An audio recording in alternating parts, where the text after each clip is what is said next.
A man by the name of Notch had an idea. A cave game, a sandbox seemingly endless, an adventure that had everyone saying, just one more block. This man, that game, those blocks have brought all of you here to celebrate what has become Minecraft. It began as a simple idea. Sorry, but you should use the old logo because it's a bit more evolvey, I guess. Right, fine. The game had a randomly generated world filled with grass, dirt, and an awful lot of stone. You could destroy blocks and place blocks. The spark was there, but it needed more. Yeah, like squids. Stop it. Shortly after, more things appeared, like trees, water, clouds. Lava. Yes, lava. The world looked a little more natural. This was the creative mode in single player, but something was missing. TNT. No other people. Tests began with a multiplayer version. People could now play together. New items and blocks were also added. The game was beginning to take shape. Wow, really skimming over the details there. Do you want me to go over all the patch notes? No. The wiki page won't load anyway. Moving on, the game now had multiplayer and creative single player.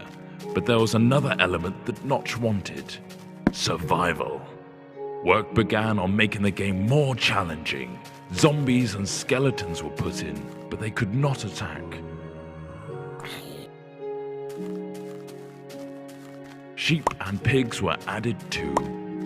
Whoa. Notch also fluffed the coding of the pig and it turned into a creeper. At this stage, this version of the game was labeled Classic. Classic. Brilliant. Then from Classic came the in-dev version.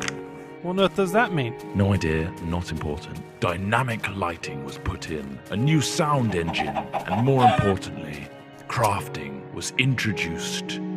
Then came InfDev. Sorry, what? InfDev introduced a big feature to the world: infinite terrain. No longer was the player constrained to a square world, but now it stretched endlessly. Ore was randomly placed in the world to discover, and other tweaks and introductions were made, like 3D clouds, minecarts and tracks, and also dungeons. Then, the first major version of the game was released. Not like released, but just available? Yeah, pretty much. Fridays became Secret Fridays, where random things were added. The first being redstone, which allowed complex circuitry to be created. What, like that thing? No, that's ridiculous. Snow worlds were added, so were boats and cows, along with a whole host of new items. Oh, and slimes. Oh, those bloody hopping things.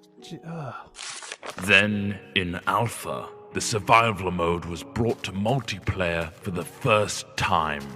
This allowed for players to battle monsters and survive the night together.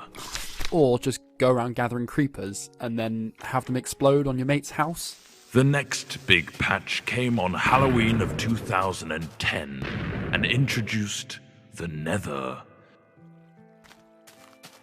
This threatening place was full of zombie pigmen and the eerie cries of the ghast, not to mention a considerable amount of lava. The game hit beta. Ta-da! Lots of new things were added in beta, like dispensers, note blocks, cake, redstone repeaters, and beds. The lighting also got a smooth upgrade. Wolves were now on the prowl, and you could tame one as a pet with a stash of bones. Weather was introduced, including snow, lightning storms, and rain. Oh, look how cute that wolf is shaking off the rain.